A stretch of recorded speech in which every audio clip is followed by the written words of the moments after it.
Hey everyone, here with a guide for the Cayo Perico survivals. First of all, if you want to start it, you want to make your way to the online menu and then go to jobs, survivals, and there you should be able to start and find the Cayo Perico survival. You can play this with up to 4 players, and I would personally advise you to bring a friend or two to make this a lot easier. This guide will be focused on those who are trying to do this by themselves, so if you're looking for that, stay tuned. We should probably touch on payouts. At the time of recording, it is double cash NRP, so we're looking at about $90,000 to $100,000, which means that on normal circumstances, you'll be making around $50,000 for completing a Wave 10 survival. Not particularly amazing, obviously, but I would say that if you're gonna play survivals, you're primarily doing it for just having a bit of fun, or maybe even getting some decent chunks of RP. The first big tip I'm definitely going to give you is snacks and armor. If you don't have that, stock up on them. If you're going past wave 10, make sure to save your snacks and armor for when you really need them, because health pickups will get disabled in the later rounds around wave 16, as far as I recall, if that is like it was in the North Yankton survival. If you want to check your health, by the way, to see how you're doing, you're going to have to open your weapon wheel because your minimap will be disabled, so keep an eye on that. Some differences from North Yankton is that you start at the Cayo Perico compound, and then after 2 waves, you go to either of the 2 locations. There you survive for a little bit and move on to the last location, which is the North Dock.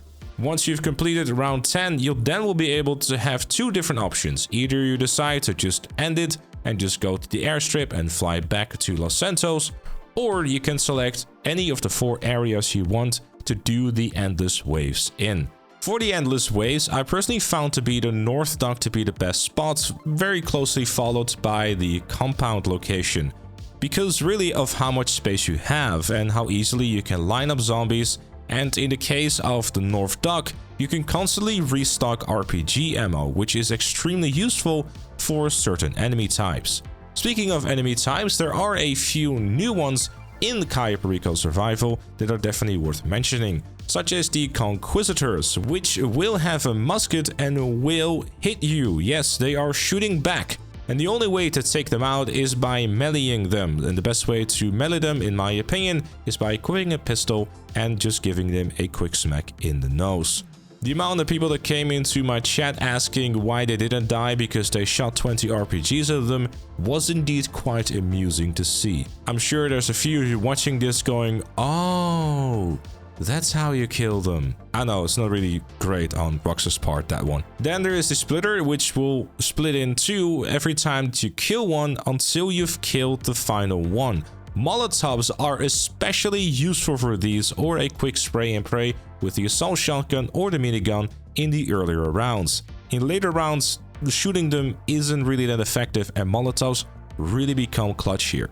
Explosives could work here as well, but I'd be very careful with explosives around fire because they will instantly explode, even grenades, so definitely keep that in mind. The DJs, these will make zombies run faster and you run slower, and if you get too close to them, you'll even start doing some dancing, so you really want to make sure that you prioritize these so you can go back to outrunning the other zombies. The best way that I personally found to take them out is by firing a quick RPG shot at them, because not only will you do a ton of damage to them right away, you also set them on fire. You can also use the Revolver Mark II with incendiary rounds to set them on fire too, and another decent strategy too is by just running past them, by chucking down a quick grenade and walking back again. The main goal here really is just getting a quick shot into them and set them on fire so you can really keep on moving and don't get overrun by all the other zombies while you're being slowed down. Because you get slowed down to such a degree that they're basically constantly right behind you, so take out those DJs quickly. And finally, the Panther Trainer. These will keep on spawning Panthers until you've taken them out, so you really should prioritize these, as those cougars will start stun-locking you and eating away your health with their ability of also getting that red cloud around you, which will start eating away your health. So do be very careful when you've been hit. Returning from these North Yankton survivals are also the armored, exploding and undead mages, The armored zombies are still bullet sponges, sadly, especially in those later rounds. They take about 120 special carbon Mark II bullets before they go back underground. Bit of a shame, as that is definitely the least favorite part of these survivals in my opinion. The exploding zombies is something they should obviously also stay clear of, because if they go boom, you will go into the air with them, leaving you to become a very tasty zombie lunch if you stay on the ground for too long. And the undead mages aren't really that much of a threat. Their main danger really is the amount of green gas that they spawn on the field, which will do some damage to you, but they're not a huge priority, and really it's a better idea to kind of focus on the other things on the field before taking those out, as you can very easily and obviously avoid all the gas on the field. In short, you will want to take out the DJs and the Panther trainers first, and then leave all the armored zombies and splitters for last, as these are the slowest zombies and will require the most amount of effort to take down. For weapons, the assault shotgun will definitely be your best friend. I personally like using assault rifles to take out the more regular zombies with headshots for nice and quick kills to clear the field of them, so I can then focus on these special zombies. But aside from that, the usual zombie survivor basics will obviously come into play as well, by making sure that you line up those zombies nicely so you can take them out in quick succession, and don't try to get too close and comfortable with them, and keep your distance at all times. Your main priority here is always try to see if you can thin the herd as much as you can of regular zombies, and leave those more special non-priority special zombies for later times when you have a bit more time to take them out with ease.